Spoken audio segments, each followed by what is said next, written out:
Hola, hola, hola de conscientes y bienvenidos a otro episodio más de nuestro podcast, Diana y Ricardo. Y bueno, hoy estamos en una mañana no tan soleada, pero normalmente grabamos siempre 2 podcasts al día, así que Ricardo hoy nos va a introducir el primer episodio, el primer momento con toda la euforia que él tiene. Como últimamente hemos estado hablando mucho de las cosas que nos están pasando, es algo que nos está pasando, es básicamente hacernos cargo de tener la responsabilidad social sobre las adicciones y la gente que es adicta. O sea, no desde una perspectiva de cómo vamos a juzgar a los adictos, sino vamos a tener una responsabilidad social y vamos a hablar sobre la responsabilidad social y también cómo hacernos cargo de las decisiones y de las acciones que tuvimos en el pasado. No solo las acciones y decisiones que nos afectan a nosotros, sino también las que afectan a las otras personas y cómo estas decisiones vamos a ver repercusiones en el futuro. Y creo que era algo de un tema que no se habla normalmente, del afectado en este caso, porque se habla muchas veces del adicto, se habla muchas veces también desde el lado como del que hizo el problema, más no siento que en este caso de las personas en consecuencia de, o sea, en este caso mi persona. Creo que desde ahí comienza ya los puntos de vista distintos, porque en cambio de mi punto de vista es que se ve mucho al afectado, que obviamente son las personas que están alrededor. Se habla mucho de la persona que afecta, pero desde una parte negativa, pero no se ve a la persona desde que afecta desde una perspectiva y empatía de un enfermo o desde una manera distinta que no tienes control sobre tus acciones. Okay. Entonces creo que sí es importante hablar sobre todo este tipo de cosas, porque la perspectiva que tenemos siempre le ponemos a una persona la adicción en vez de ponerle un nombre. Lo mismo que hablábamos de la gente que está en la cárcel, le ponemos su crimen, no le ponemos a la persona que cometió un crimen. Hola, hola de conscientes y bienvenidos a Diana y Ricardo, el podcast, un espacio donde buscaremos sentir, explorar y reflexionar. Juntos exploraremos la manera de ser conscientes, diferentes y los que queremos cambiar y no sabemos cómo hacerlo, explorar la incomodidad. Estamos en un mundo caracterizado por espacios reducidos y desafíos emocionales. Unir la salud mental y el bienestar es nuestro legado. Este podcast está patrocinado por 21 días para enamorarnos. Okay. Entonces creo que las perspectivas es importante. Es importante ver porque creo que si es que queremos ayudar a nuestros seres queridos o a la gente que está al lado nuestra, tenemos que dejar de verle y estigmatizarle como un adicto. Sino tenemos que comenzar a verle como persona. Entonces creo que nos podemos a tener una aproximación adecuada hablando de esto. Bueno, y antes de empezar con los puntos de partida, creo que es importante darles a entender por qué esto viene en la parte de la temporada 4, que hablábamos sobre neuroarquitectura. Porque dirías, en este caso, en qué conlleva el hecho de la arquitectura o espacios como tal, y conlleva muchos aspectos de tu vida, porque vamos a hablar sobre también. O sea, si bien no lo vamos a topar en un tema conciso en este episodio, creo que es importante entender que los espacios en donde estás también hacen parte de tus adicciones. O sea, los colores, el espacio, la textura, el ambiente, la gente, el olor. Y ahora te puedo hablar un poco sobre el hecho de que viene más sobre la neuroplasticidad. O sea, cómo tú modificas tu cerebro en base a por qué tienes estas adicciones y todas las cosas que, bueno, vamos a hablar de. Así que creo que por ese lado es que sí va muy ligado y vamos a seguir tratando también temas un poco ya más ligados también hacia ese tema porque estamos apasionándonos por el tema también y es un tema muy nuevo. A mí esta semana me quedó grabado algo de lo que estábamos escuchando sobre neuroarquitectura y sobre cómo habitar los espacios. Y es que a pesar de que nosotros hagamos el esfuerzo más grande de poder modificar nuestros espacios según las necesidades psicosomáticas y psicológicas que tengamos requeridos, también nosotros tenemos que hacer los espacios. O sea, como el urbanismo. En el urbanismo no solo las ciudades se hacen y se diseñan, sino los que habitan son los que realmente hacen. Entonces, el hecho de poder tener herramientas adecuadas para poder habitar esos espacios también hace que la neuroarquitectura es como una gasolina. Todo funciona. Y es importante también hablar sobre esto. Sobre cómo los espacios afectan de una manera controversial o no con las adicciones o con los comportamientos que tienes. Si es que tú identificas patrones en personas que detonan las adicciones, como ponte el cigarrillo. Si es que tú estás viendo que esa persona sale mucho a fumar en un balcón y que todo ahí le impulsa a salir a fumar. Porque muchas veces yo te digo, yo como adicto lo que me pasaba es que buscaba mis spots que me traían tranquilidad para irme a fumar. O sea, yo tenía como que mis 3 spots donde yo salía en la universidad, en la casa, en el trabajo. Pero ¿por qué no en la casa crear esos spots adentro donde no se necesite la adicción para poder bajar un poco esas ganas que tienes de seguir consumiendo? Bueno, ahí me parece algo contradictorio. Buscabas espacios interesantes o como que tu spot tranquilo para ir a generar una ansiedad. Exacto. O sea, es como que muy contradictorio. Genero un espacio donde me da paz, pero a la vez aquí tengo mi droga. Como que Claro. la ansiedad se encuentra dentro del espacio, ¿me entiendes? O sea, no sé, es ambiguo. Sabes que hablar sobre adicción es muy variado, pero en mi caso fumar no me traía ansiedad, al contrario, me bajaba la ansiedad, me bajaba mucho la ansiedad, pero en un futuro eso hacía que mi ansiedad se detone 10 veces peor. O sea, son consecuencias, es una cadena de consecuencias.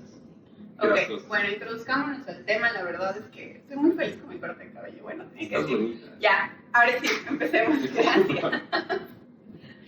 Ok, esta semana hablábamos mucho sobre el tema de hacernos cargo de nuestras decisiones y de nuestras acciones que tenemos. Pero, ¿cuándo hemos visto que nos hacemos cargo de nuestras acciones sociales con la gente de al lado? Especialmente hablábamos mucho del tema de los adolescentes. En la adolescencia eres una bomba, eres un personaje que está lleno de emociones, de sentimientos y de ansiedad, depresión, felicidad. Así lleno. Adolescencia. Adolescencia significa en términos adolecer. O sea, qué temas y qué emociones estás adoleciendo en ese momento que te están llevando a flor de piel. Entonces sí, o sea, tienes todas esas emociones encontradas. Ya, ¿y qué es lo primero que te dicen cuando estás en esta etapa? Horrible, que para mí es la peor de todas. No sé, a mí no me gustó mucho mi adolescencia porque mis sentimientos me trajeron muchas cosas que hoy por hoy como adulto estoy todavía arreglando de cosas y encontrando. Pero, ¿qué es lo primero que te dicen cuando un adolescente te viene y te grita que tiene un problema, que tiene una ansiedad? Te cogen y te dicen, anda a estudiar algo que te trae más estrés. Te lleva hacia un lugar incómodo en vez de poder escuchar al adolescente, darle oídos y poder estar y acompañar a ese adolescente. Nosotros les exigimos mucho a los adolescentes y luego nos estamos quejando de por qué muchos de esos adolescentes, que son los que más están siendo exigidos al máximo, caen en adicciones. Y muchas veces caen en adicciones muy feas. Los bien portados muchas veces son los que los secretos oscuros más fuertes tienen. Que no está mal tener esos secretos oscuros, pero muchas veces responden a ansiedades. Entonces, como padres, como amigos, como hermanos, cuando un adolescente te viene a gritar y te está diciendo, la estoy pasando mal, en vez de decir, déjala a esa pareja que tienes ahí, o date cuenta que esa persona no sirve para ti, levántate, que todo está bien, tienes toda una vida por delante, ¿por qué no acompañar a esa persona y realmente si ya ves que tiene comportamientos y patrones adictivos con el alcohol, con el cigarrillo, con la marihuana, con muchas cosas, ¿por qué no le acompañas? Coger el tiempo y la responsabilidad. Estar ahí al lado, decir sí o no. Si esa persona te está pidiendo, acompáñame a una fiesta, y tú no quieres ir a esa fiesta, ¿por qué no acompañarle y hacerle darle cuenta que los momentos donde no hay alcohol, los momentos donde no hay cigarrillo también se pasan bastante bien? Entonces de ahí de a poco nos hacemos responsables de lo que nosotros cautivamos como adolescentes para no criticar como adultos las consecuencias que nosotros acabamos de vivir. Sí, yo creo que es importante y topamos un episodio hace temporadas atrás donde hablábamos del hecho de que tienes que ser responsable sobre lo que haces y accionas en tu sociedad. Y en este caso decíamos, o sea, tú piensas que no eres responsable de lo que pasa y no te das cuenta que incluso a la persona que le saludas aquí al frente puedes estar siendo responsable si no le saludaste de buena manera, que esa persona vaya y accione de una mala manera con su familia. Y entonces el no hacerte responsable más tarde que te roben, dices, ay no, pero ¿por qué me están robando? O sea, siento que de alguna manera la empatía hacia la sociedad se va viendo reflejada cada día. Y entonces lo que tú dices, o sea, no nos hacemos responsables a futuro y decimos, no, pero es que cómo está en el alcohol o cómo él está, no sé, siendo drogadicto. Y topamos también mucho el tema porque aparte de que hay cosas que nos o sea, nos llevan a esto y lo hemos vivido muy de cerca. Justo tiene que ver mucho con los episodios anteriores, los dos que tuvimos, sobre el tema de cómo perdimos el trabajo. O sea, esta persona estaba mal en salud mental. O sea, ¿qué tanto? Tú me decías, todos nos estamos haciendo cargo de ese problema. Justo ahí, este último año, bueno, ha sido muy, en mi vida ha sido muy recurrente los ataques se me fue el nombre. Los ataques psicopáticos. Bueno, básicamente que tienen problemas de depresión. Pero problemas de depresión fuertes. No solo es un problema de depresión, sino son cuando se disocian por completo de su mente y pierden control de su mente. Ajá. ¿Ya? Entonces no es solo una depresión, no, pero es una ansiedad. No poner palabras técnicas que capaz no las sabemos. O sea, no lo sé decir, pero es lo que... Sí, ajá. Ajá. Es tanto el caso de la persona con la que trabajamos como este comediante súper famoso que te dije que tuvo y que armó y que destruyeron todas sus familias por completo y todo lo que estaba alrededor. Entonces mucha gente les señala, pero esta persona en su podcast, Animus, él literalmente comienzan a estudiar el por qué ellos cayeron y tuvo este ataque. Y cómo él, este episodio, cómo él realmente entró a las clínicas y tuvo todas sus recuperaciones y qué fue lo que detonó. Entonces, cuando yo escuché qué fue lo que detonó, fue cuando a mí me hizo sentido el hecho de que mucha gente hoy dice que la marihuana no hace daño, que es preferible consumir marihuana que alcohol y que cigarrillo. Yo era una de ellas, de hecho, pensé que yo sí, también porque pues todo el mundo decía, incluso por el tema medicinal y etcétera, ¿no? Bueno, una de las herramientas más importantes que yo he utilizado para ver hacia adentro, para encontrar espacios de seguridad, es la terapia psicológica. Y sé que alrededor de la salud mental hay muchos obstáculos con los que nos encontramos, como el de poner de último cuando se trata de nosotros. Además, con quién conectar y sentirse seguro. Así que aquí te dejo una gran oportunidad. En Opción Yo encontrarás consultadoras de bienestar que te guíen hacia el profesional indicado para el tema que desees tratar de tu vida. Te dejo el link en la descripción de este episodio que te enviará directo al WhatsApp. Así que comienza tu camino de bienestar porque sabemos que migrar de ideas es transformar tu vida. opcionyo.com. Entonces, estas personas lo que pasó es que ellos no solo tenían ansiedad y depresión, estaban con pastillas, medicadas y aparte consumían marihuana en una cantidad diaria. Y aparte mezclaban con alcohol y etcétera, otro tipo de drogas. O sea, eso sí está peor, pero estas dos personas que tuvieron el ataque este episodio, mezclaban solo con marihuana, los dos mezclaban solo con marihuana y con cigarrillo. Entonces, lo que pasó es que de repente de un día al otro se desconectaron de su realidad y comenzaron a echar toda a la porra, que ya hablamos en los episodios anteriores. Pero entonces cuando vemos el consumo de tanto, si lo quitamos la depresión y la ansiedad y comenzamos a ver los consumos de marihuana, los consumos de cigarrillo y de alcoholismo vienen de la adolescencia. Entonces, hoy por hoy que tienen esos episodios, es muy fácil señalarles y decir, porque consumiste eso y porque perdiste tu vida, es que te ubicaste en el lugar donde estás ahorita. Pero en la adolescencia, cuando ellos estaban gritando como padres y analizábamos el caso de la madre de esta persona, decíamos, ¿qué tanto ella se hizo cargo de todo lo que su hijo le estaba diciendo? No le estoy echando la culpa a la madre, sino estoy haciendo ver cómo somos responsables desde la adolescencia de las personas, sobre todo de este patrón de consumo que en un futuro te pueden detonar en algo súper feo.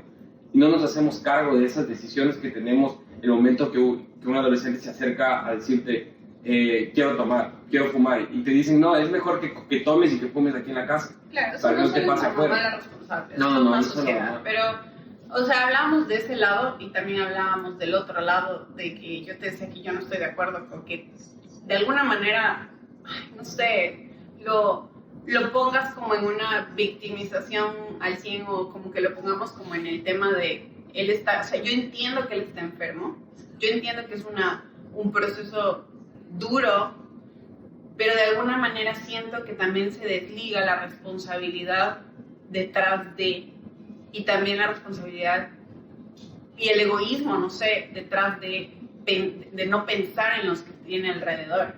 Porque yo te decía, a mí me parece, o sea, trato de entender y tienes toda la razón en lo que estás diciendo, porque te dije, o sea, la tienes una enfermedad, él está mal, no está al 100% consciente.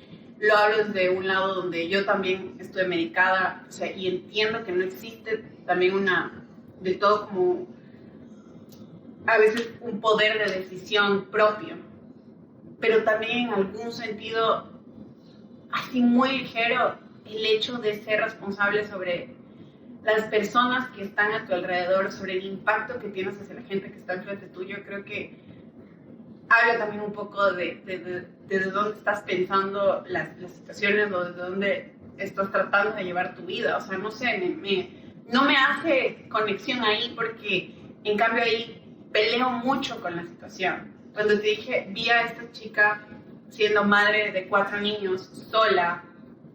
Ella no trabajaba porque obviamente estaba dedicada a sus 4 hijos, y aparte el último tenía menos de 1 año.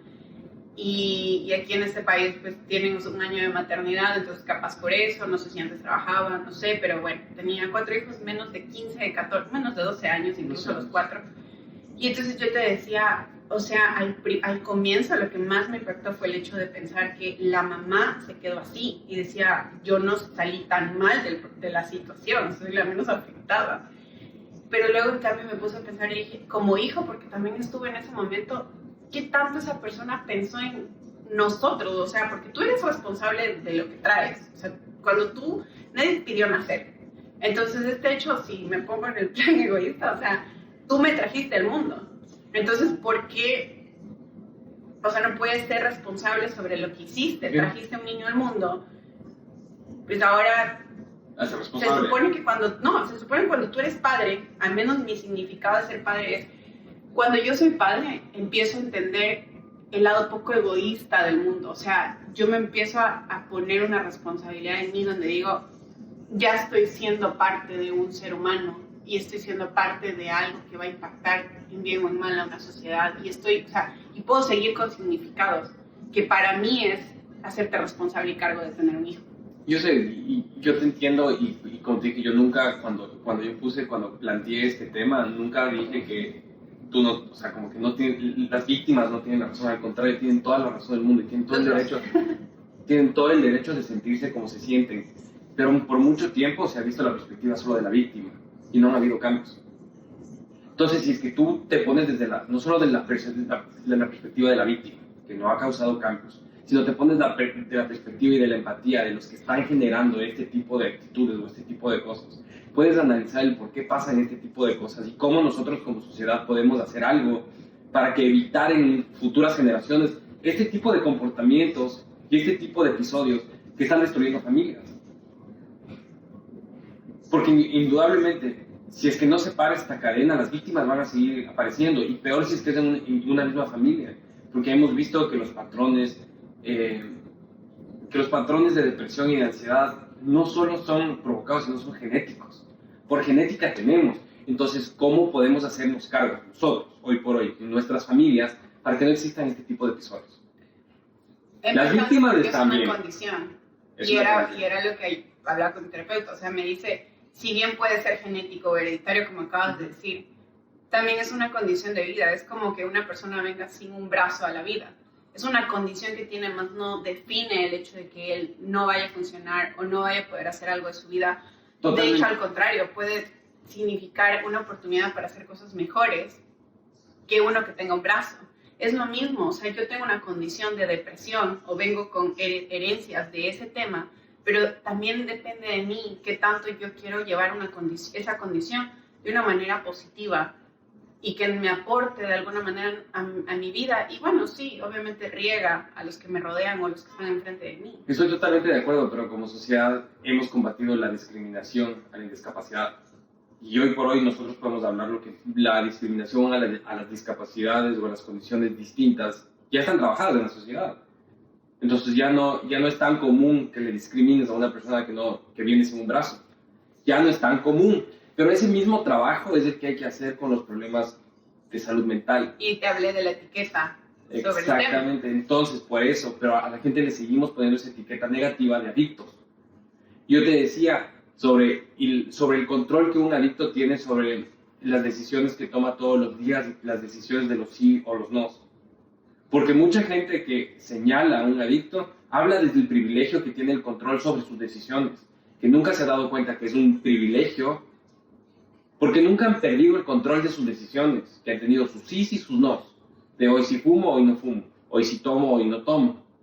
Cuando tienes, en este caso, una personalidad adictiva, en este caso, pues ponernos un ejemplo tuyo, como que un poco como tú fuiste manejando el tema de exadicto en el tabaco. O sea, yo te voy a hablar sobre todas mis adicciones, y ahí es donde mucha gente ha hablado sobre el tema, y se ha dicho, este es el último. Ese es el último, que dice, es el último que me fumo. Es un grito desesperado de quiero dejar mis adicciones, pero no tengo control sobre mis decisiones. Quiero decir no, pero mi mente y mi cuerpo siguen diciendo sí. Entonces, ese privilegio de decir hoy no fumo y dejar de fumar por completo, no existe muchas veces en las adicciones. Entonces, por eso es donde perdemos el control de nuestra capacidad de tomar el rumbo de nuestra vida. Y que a pesar de que nosotros tenemos muy adentro nuestro diciendo, me estoy matando y este es por mi hijo, y si es que sigo por esto, fumando de esa manera, voy a caer con cáncer y voy a hacer mucho daño, tu cerebro y tu cuerpo sigue diciendo sí, sigue requiriendo ese tipo de comportamientos. Entonces, de la manera en la que yo hice, y yo te voy a decir, yo tuve muchos, por 4 años yo dije, estoy dejando de fumar. Bajé cantidades, comencé a utilizar vapers, hice de todo, nada me funcionó. Lo único que me funcionó fue tener una planificación y tener una red de apoyo muy grande y fuerte alrededor mío para poder sostener, que me puedan sostener en los episodios de abstinencia, cuando me sentía mal, cuando me comenzaba a comer las uñas. Y tú indudablemente fuiste, toda esa red de apoyo fuiste tú. Tú fuiste todo ese soporte cuando me comenzaba a comer las uñas hasta abajo porque me mataba de la ansiedad. Donde me abrazabas, pero también me dabas un golpe de realidad, con cariño, pero me dabas un golpe de realidad. Y yo mismo me puse a pensar y dije, si es que yo no dejo de fumar, voy a perder mi familia. No fue solo por eso, sino porque tú me lo dijiste, verbalizaste. Es la última oportunidad que tienes para dejar de fumar, para poder seguir juntos, o para poder tener hijos. Si tú no dejas de fumar, yo no voy a tener hijos con un adicto. Pues no lo dije así tan... No, si fueran así, o sea, no, fueron así las palabras. Y yo no tengo problema de decir, hemos hablado mucho sobre nuestra historia. La gente sabe todos los problemas que hemos tenido antes. Me exhibiste. Y No, o sea, así. pues sí, Pero fue es verdad. muy fuerte lo Fue- que te fuiste dije, fuerte. honesta. Entonces, eso a mí me dio un cambio en mi vida. Y no fue solo eso, porque también ya me habías dado un montón de advertencias. Yo no hice nada. Cambié de país. Mi economía cambió. Aquí fumar me costaba $20 diarios. ¿Fumar? O sea, era inviable, no podía. Entonces yo siento que lo que yo viví aquí es lo mismo que los adictos viven en un centro de rehabilitación. Te cortan el dinero, te cortan todas las cosas como para que no puedas fumar, para que no puedas consumir. Entonces tienes esa rehabilitación. Yo esa rehabilitación la tuve aquí en Canadá. Esta fue mi clínica de rehabilitación. Esta experiencia que nosotros hicimos al vivir acá. Ok, yo voy a decirte una cosa que, a ver, voy a dejar de tirar un poco el hate, entonces, en este sentido, yo creo que voy a decirte algo que a mí me ayudó en algún proceso o sea, cuando yo tuve depresión, y el punto en donde yo pienso que a la gente le puede ayudar el empezar a quitarse un poco esas adicciones. Yo creo que parte desde el hecho de cambiar tus hábitos, o sea, cambiar, aunque sea poco a poco y cosas muy pequeñas, hábitos diarios. Y cambiar un poco de ambientes y cambiar un poco de el estilo de gente con la que te involucras. Porque desde ahí también parte, porque eso de que, o sea, yo tengo una escuela donde me decían como, el que te lleves con tales y tales personas no significa que tú tengas que hacer lo mismo porque tú eres la persona que decide si o sea, como que, si son mala influencia o no para ti. Ya, en algún punto yo me viví haciendo ese CD o sea, en mi cabeza, estoy diciendo no, o sea, porque en realidad esta persona fume o lo que sea y yo no tengo por qué fumar. O sea, sí, en un punto sí es real, pero en otro punto sí te afecta, porque yo sí pienso que esa frase de tú eres el 5% de las personas que te rodean es muy real. Entonces, ¿qué tanto si tú te involucras con gente que todo el tiempo está hablando mal, tú no eres parte de ese porcentaje? Por más de que tú quieras y trates O sea, hay algo que te está empujando hacia atrás mientras tú quieres ir hacia adelante. Entonces, así sea mínimo, de a poco empezar a entender que sí te afecta, sí hace que te hagas para atrás, así sea una gotita. A pesar de que tu poder de decisión y si tienes una autoestima alta y lo que quieras, trates de ir para adelante. Pero creo que es importante que en esos momentos más bien te vayas para un lado. Claro. Y digas como, oye, creo que este momento es momento de avanzar por un lado porque me estoy haciendo para atrás.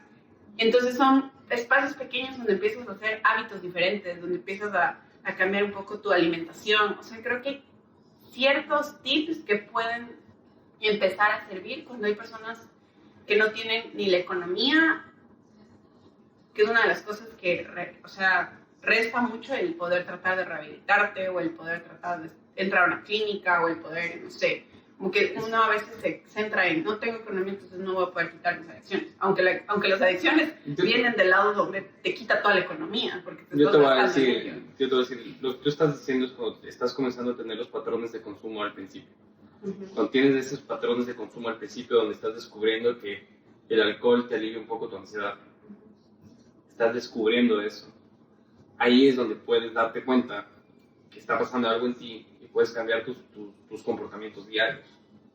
Si estás metido en una adicción, el entorno en tu alrededor desapareció ya. Cuando tú ya te diste cuenta que estás en una adicción, tu alrededor, tu entorno, todo ya desapareció. Entonces, mucha gente y la gente que ha salido de las adicciones, de adicciones fuertes, mi adicción es muy leve.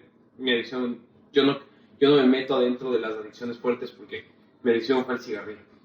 Ni siquiera fue el cigarrillo, sino fue una adicción de comportamiento que lo analicé con mi psicólogo. Entonces, la psicóloga que tenía antes. Entonces, la gente que realmente estuvo en una adicción fuerte, lo primero que tiene que hacer es darse cuenta y admitir la adicción. Y decir las cosas con las palabras que soy adicto. Y el momento en el que tú dices soy adicto, busca el amor de las personas.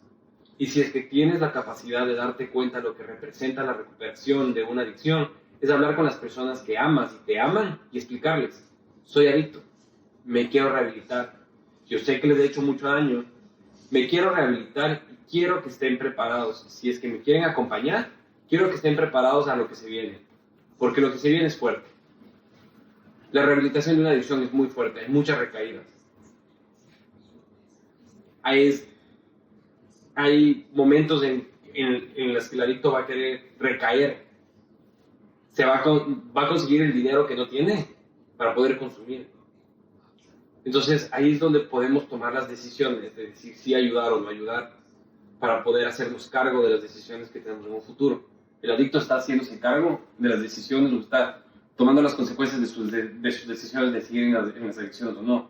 Pero la gente que vivimos alrededor también somos parte responsables indirectamente y nos tocó vivir este tipo de cosas en decir, si es que alguien nos viene a buscar, es decir, sí, o sea, te quiero recuperar, voy a estar ahí. Y no solo es del yo voy a estar ahí, darle una palmadita y una vez a la semana ir a verle cómo está.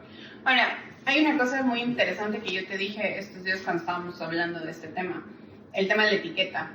El hecho de que no necesariamente siento que cuando vas a una terapia hoy por hoy, están siendo totalmente conscientes sobre cómo apoyar en el problema. Es decir, si yo te etiqueto, en este caso te voy a dar un ejemplo, tú tienes cáncer, te decía el otro día, y si yo te digo, tienes cáncer, entonces tú, la primera instancia, en este caso, y por si no vienes trabajando nada en tu salud mental, y obviamente, o sea, las cosas van así. Así, trabajas o no, pienso que sí. O sea, su primera instancia es caerte al suelo y decir, miércoles, o sea, tengo cáncer, me voy a morir, o vienen muchos procesos difíciles, o me va a costar, o sea, todo esto. Entonces yo pienso que va por ahí. Cuando un terapeuta te dice, te hace ahora exámenes, y entonces te dice, tienes depresión. Entonces tú te vas como al suelo y, o sea, ya muchas veces tengo depresión, miércoles, y ahora como que siento que lo que te decía, o sea, también es un tema actual de nuestra generación y como que, o sea, ahora es muy, casi hasta normalizado el tema, o sea, no sé si la palabra la estamos malgastando también, o sea, sí. Todas estas palabras de ansiedad, depresión, y todos estos temas que están saliendo hoy por hoy en nuestra generación. O sea, siento que las estamos malgastando y que en algún punto también me decían como no necesariamente son todas estas cosas, sino es una crisis existencial de la edad, pero que ahora es fácil solo etiquetar o como que decirte de una, ¿sabes qué? Por este tipo de síntomas ya tienes depresión, pero no existe una evaluación, otro tipo de cosas que capaz te den a ciencia cierta, primero, que en realidad lo tienes. Ahora, si te lo dicen, tú ya mentalmente te autosugestionas y entonces dices, no, ya tengo depresión, entonces ya me tiro al suelo, no puedo hacer nada con mi vida y tengo que pasar triste todos los días. O sea, siento que en algún punto empieza a pasar, es como cuando, yo insisto, o sea, a veces todas las cosas de salud, a veces son mucho más también mentales, o sea, a veces te duele la cabeza y como piensas, te duele, yo siento que te presiona más. Entonces es lo mismo, ¿no? Vamos por ahí, pero si en cambio no te dicen, y sí la tienes, pero te trabajan desde un lado de esta frase, de esta palabra, perdón, que se llama logoterapia, que lo hace el Dr. Frank. Él te habla sobre que la logoterapia es la manera de un acompañamiento para la persona. Entonces, si tú como terapeuta o persona te dedicas a acompañar a la persona sin juzgar, siento que de alguna manera sanas o ayudas a esa persona a que sane mucho más pronto si realmente tiene este tema. O sea, lo cuidas, ahí nace lo que te gusta, la empatía. O sea, eres empático con el tema, Cuando tú me empezabas a decir sobre, no, es que no entiendo por qué la gente tiene empatía por una persona que tiene gripe y te dice como recuéstate, ponte bien, descansa y tienes remedios y todo, pero tú dices están triste, ay no pasa nada, deja nomás, no importa, ya te pasa, ay tristeza, pero ¿por qué si tienes todo? No te puedes quejar. Entonces, cuando tú me empezaste a hablar de este tema y empecé también a tratar un poco el tema en mi terapia, me decía como, o sea, capaz va relacionado más a un tema que yo no sabía científicamente ni con palabras técnicas, pero ahora lo sé, que es la logoterapia, que es la idea de acompañar, un acompañamiento sin juzgar. Entonces ahí va tu empatía que buscas para la persona que está mal, con problemas en salud mental o lo que sea, donde tú puedes solo simplemente ser un apoyo al proceso, más no alguien que lo etiquete, lo categorice, y entonces puede salir mucho más fácil de todos tus problemas. ¿Y sabes cuál es el beneficio que veo sobre esta terapia o esta nueva aproximación que me estás diciendo? Que al fin y al cabo va muy de la mano de lo que te estaba diciendo del tema de las adicciones y vas a ayudar a un adicto. Es que el rato que tú dejas de encasillar a esa persona con el diagnóstico, comienzas a poder leer y darte cuenta de las necesidades que esa persona tiene. Porque ponte, si es que te dicen, regreso con el tema de las adicciones, te cogen y te dicen las adicciones tienen todo este tipo de patrones y tienen todo este tipo de cosas, y si es que eso no aparece ahí, tú dices, eso no es parte de tus adicciones, eso es parte de porque simplemente estás queriendo molestar la vida. Pero te comienzas a dar cuenta y a unir esas pequeñas claves para darte cuenta cómo poder ayudar y soportar a las personas que están alrededor tuyo. Entonces me gusta mucho el hecho de que ahora podemos darle un nombre, que seguramente ya se lo dio hace mucho tiempo, le podamos dar un nombre a ese tipo de acompañamiento de empatía y quitarle la etiqueta literal de lo que está pasando. Es que yo siento que socialmente, y hablábamos al comienzo, retomo un poco esta parte donde tú dices, o sea, socialmente hemos etiquetado toda la vida, como estás gordo, estás flaco, estás alto, estás gordo, estás, no sé, eres vago. Entonces ahora lo único que hicimos es que socialmente eso ya no podemos ser. Ojo, eso es, o sea, ya es un problema, ¿no? O sea, ya te empiezan como que a limitar y a decirte como, oye, o sea, ¿qué te pasa? ¿Por qué, no sé, discriminas? ¿Por qué eres racista? Entonces, si dejamos las etiquetas, pero en todo sentido, o sea, en vez de haber cambiado el punto de etiquetar a estas personas así, ahora les etiquetamos en el nuevo problema social, la salud mental. Entonces, tú tienes ansiedad, tú tienes depresión, tú tienes TDA, tú tienes... Entonces, lo único que estamos haciendo es cambiar el problema social por el nuevo problema social que existe, o que, bueno, se ve mucho más reflejado hoy por hoy en nuestras generaciones, y cambiar la etiqueta. O sea, ya no estamos hablando de un gordo, estamos hablando de una persona con ansiedad.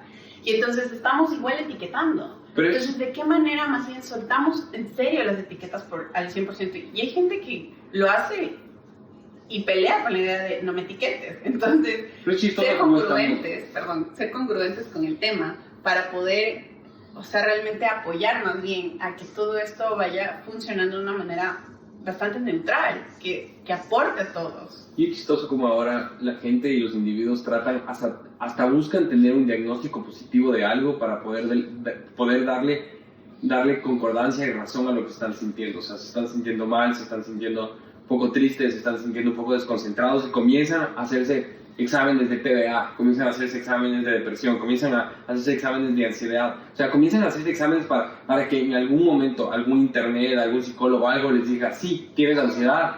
Y cogen y ellos mismos se meten en ese diagnóstico que están buscando, porque obviamente como hoy todo el mundo está hablando sobre salud mental, están tratando de decir, yo me siento mal porque yo soy esto. Y se tratan de meter en ese diagnóstico. Pero eso tiene un problema que, aunque no lo creas, tiene que ver también con un tema de crianza. Estamos buscando tratar una equidad a nivel general, pero todo el tiempo estamos tratando de hacer grupos. Que los machistas, que las feministas, que el racismo, o sea, siempre estamos buscando palabras que nos hagan un grupo de personas. Y entonces eso viene de, ¿por qué hablo desde el lado de la crianza? Y te voy a dar el ejemplo claro. Cuando tú entras a la escuela, te categorizan y te ponen un uniforme y te dicen, ok, tú eres de este colegio, tú eres de este colegio. Tú vas a usar falda porque eres mujer, tú vas a usar pantalón porque eres hombre. Entonces, aunque no lo estamos viendo, esto viene mucho más allá. O sea, desde pequeños nos categorizan a ponernos en un grupo de personas. Y no sé qué tanto eso a la larga está siendo, o sea, algo realmente bueno. A mí no me parece que está bueno, porque básicamente al niño le estás diciendo todo lo que ves, a todas las personas que ves tienes que coger y ponerles en un frasco. Tienes que decirle, a ti te vi y porque te vi con ciertas facciones, porque te vi de cierta raza y todo, te comienzo a poner en frascos. Entonces es una manera en la que el niño y los seres humanos comienzan a asociar sus comportamientos con las personas que ven, en vez de simplemente ver al individuo como individuo, que tiene rasgos, y está bien dar rasgos, porque cuando das rasgos entiendes culturalmente comportamientos. Pero lo importante es que no comiences a definir los comportamientos que tú tienes ante una persona en base a los rasgos, y decir, estás gordo, estás flaco, todas las cosas que están mal, y también mentalmente ahora con la salud mental. Entonces, comenzar a ver el individuo como es, y hemos hablado, y yo te he dicho sobre el tema de que cuando a mí me vienen a preguntar, ¿eres feminista? Y te digo, yo no soy feminista. Sí eres. Ya te lo dije en el otro episodio. Y ya te expliqué por qué. Pero algún rato tú me dijiste, sí, es verdad, tú no eres feminista, tú no te encuadernas en eso porque tú eres humanista. Porque no me gusta ponerme y decir, yo lucho por los derechos de las mujeres. Y es como te he dicho desde que te conocí. A mí no me importa si eres mujer, gordo, flaco, negro. Eres un ser humano, eres un individuo al que hay que respetarle. Pero yo creo que hay muchas palabras que las estamos malgastando, y yo te hablaba justo esta semana de que hemos malgastado la palabra feminista. Pero cambiando el tema y regresando un poco a la situación, ya hablamos en este caso, el adicto, hablábamos también el tema de las personas involucradas en la situación, y yo te decía, sí hay algo que a mí me choca, que en parte entiendo en este caso a la persona que está en el problema. También me choca del otro lado porque estuve ahí, y porque como víctimas, en este caso, no sé cómo decirlo, no sé si soy o no lo soy, pero sí choca saber que te quedas como en una responsabilidad, que coges roles que no te corresponden, que te involucras en cosas que están fuera de tu control, que te hablan de temas que no tienen que ver con tu edad. Vienen muchas cosas detrás de que una persona tome una decisión así tan fuerte, siendo padre de familia, así, de la nada, y que como niños tan pequeños, ahí es donde empieza también, los traumas, los problemas, etcétera, donde, no entiendes por qué. Eres víctima de ¿por qué? Y entonces por eso también hay un enojo en un punto ahí mío, muy capaz ya al fondo, porque ahora ya no están así como cuando pasan las Pero cosas, tiene pero... mucho trabajo atrás de eso. Exacto, 14 años, pero muy al fondo de mí, o sea, ahí todavía un enojo de, pero sí eres responsable de lo que hiciste, porque a la larga dejaste todo así, o sea, no sé qué tan fácil fue decir, ¿sabes qué? Gracias, me voy, me retiro, la partida se acabó. O sea, no es una partida de ajedrez, entonces a eso me voy, no es tan fácil. Yo sé que no es fácil, pero, y lo sé porque he vivido 14 años a tu lado y he vivido el proceso, y he vivido la parte donde he visto a las víctimas.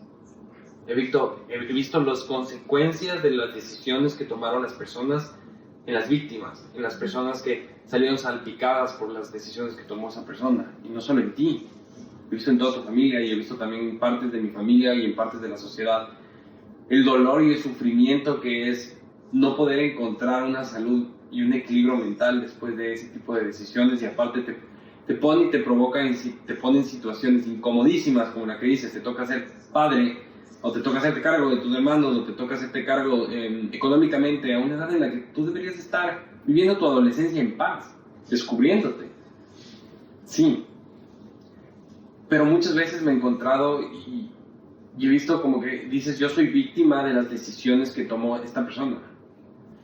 Pero en algún rato yo pude ver que estas personas son víctimas de las circunstancias que le pusieron a esa persona para tomar esa decisión. Porque me he encontrado en esa posición de la adicción que no puedo decir no. Y no es por fuerza de voluntad, como muchas veces me lo dijeron. Dijeron, tú no tienes fuerza de voluntad para hacer eso. No, sí era una persona que valía, sí era, pero químicamente mi cuerpo no funcionaba de esa manera. Entonces, el rato que creo que podemos cambiar la manera en la que hablamos, también podemos tener paz interior. Paz de saber que esa persona estaba enferma. Esa persona no estaba tomando esa... No, sí, yo sé que tú ya lo tienes trabajado. Yo creo que la empatía ya, y por esta edad... Es que ya le hemos... Es que entre los dos hemos hablado mucho sobre este tema, y una de las cosas que yo veo que a ti te ayudó mucho es justamente entender y también ver la etapa en la que esta persona estaba pasando, tu papá estaba pasando. Tiene 30 años. Hoy por hoy ya no es un tabú hablar sobre el tema del suicidio, y creo que hoy hasta existe un día conmemorando el hecho de poder ayudar y entender que esto es cada vez más regular y normal, y que tenemos que hablarlo, porque tenemos que apoyar a la gente también que está en esos momentos. Y ya te dije, o sea, yo estoy en ese proceso donde tienes toda la razón, te doy que el 100% de la razón en el hecho de que hay que apoyar, hay que tratar de prevenir, hay que tratar de... Porque desde la niña lo hice, o sea, trataba de apoyar y de colaborar en un proceso donde veía que una persona estaba mal y que me afectaba y que me importaba. Pero también no te puedo negar que a pesar de que hoy tengo casi 30 años y soy empática con su historia y entiendo por dónde los problemas sociales y el problema que la sociedad también a veces te involucra en estas etiquetas, en estos como sobreesfuerzos que tienes que hacer por la edad y etcétera, o género, no te puedo negar que hay una partecita de mí muy al fondo que dice, oye, no estuvo tan bonito que me dejes una responsabilidad tan grande, no necesariamente capaz solo en temas físicos, sino mentales, o sea, y que tampoco te es demasiado. Y que tampoco te corresponde, ¿no? O sea, tampoco tú tienes la responsabilidad ni tampoco tienes la obligación de sacar adelante a las personas que están metidas en ese tipo de adicciones o en ese tipo de comportamientos. Y lo que hablamos es que no se apoya al adolescente en este caso. Yo fui una adolescente y a mí me regresaron a ver solo para crítica. Tú lo haces porque quieres y porque amas, no es tu responsabilidad. Nadie tiene la responsabilidad de hacerlo, y eso sí quiero dejar muy, muy, muy en claro, porque creo que muchas veces mi discurso va a que si algún ser querido tuyo tiene ese tipo de cosas, es tu responsabilidad actuar con empatía y amor. No. Lo único que digo es que si es que vas a dar ese paso de ayuda, la manera de aproximación debe ser la empatía y el amor. O sea con la logoterapia, dando el resultado y llegando a la conclusión de esta palabra que te acabé de mencionar. Hablábamos también sobre un amigo mío, que también hablábamos sobre la adolescencia que él tuvo y que él cayó en drogas. Y supuestamente los padres le estaban ayudando, seguramente con todo el amor del mundo le estaban ayudando, pero en vez de ayudarlo le estaban exigiendo muchísimo más. Le estaban poniendo en circunstancias de mucho más estrés, de mucha más ansiedad, de la que debería haber estado una persona que estaba... Probablemente él estaba sufriendo, y tú sabes, él estaba sufriendo por una parte que no podía salir del closet. Entonces estaba refugiando en las drogas y en la rebeldía. y la gente que le rodeaba, en vez de escuchar lo que él estaba gritando como adolescente, le encuadernaba en estudia. Es que volvemos Eso a lo mismo y creo que ya, o sea, esa es la conclusión. Volvemos a lo mismo y es el tema de que una volvemos a etiquetar, una de las partes en la sociedad más rechazadas en general es la adolescencia. O sea, todos rechazamos ese momento y yo creo que tiene que ver mucho con este espejo que también siempre hablo, o sea, este espejo social donde nos vemos reflejados y no nos estamos dando cuenta que nosotros, a pesar de ya ser adultos, al que en el momento que nos moleste un adolescente, significa que habla mucho más de nosotros y existe un espejo detrás de ello donde vemos que esa persona se está pudiendo expresar, esa persona está pudiendo decir esto me molesta, me duele y todo. Y que capaz ahora ya no tanto, pero, o sea, cada generación atrás donde no hablaban y no se expresaban, era obvio que un adolescente te venía a topar todas tus fibras y todas tus venas de dolor y de cosas que nunca te pudiste capaz de expresar. Y entonces es eso, simplemente, o sea, es el hecho de entender como sociedad que mientras vamos creciendo, aparte de que pasaste por esa edad, hay una cosa que te está dando ese adolescente, un mensaje detrás de siendo tu espejo y viéndote y diciendo, oye, esa Diana de esa edad, ¿qué le estuvo faltando? ¿Por qué me duele o me molesta esto de este adolescente? ¿Y en qué puedo accionar diferente? Para que el día de mañana, en vez de adolecer, pueda trabajar desde un punto más tranquilo, más desde el lado del amor, más desde el lado hasta de no darse tan duro a él mismo cuando sea adulto. Entonces, es esa responsabilidad social de la que empezamos hablando y de la que quiero terminar, es el hecho de, en serio, ser parte de una solución en detalles y en micromomentos que hacemos cada día de nuestras vidas. Cuando salimos a la calle y empezamos a decir buenos días a una persona, hasta que nos despedimos de esa persona, o solo simplemente le sonreímos a una persona. Entonces, ¿desde dónde empezamos a partir ese cambio que queremos ver en el mundo? O esa idea de bajarle el porcentaje y el valor a los suicidios o a los femicidios, o sea, a muchas cosas que van detrás de, porque detrás de una persona que está queriendo quitarse la vida, detrás de un violador, hay cosas que están pasando y pasaron desde su niñez. Entonces, ¿cómo estamos haciendo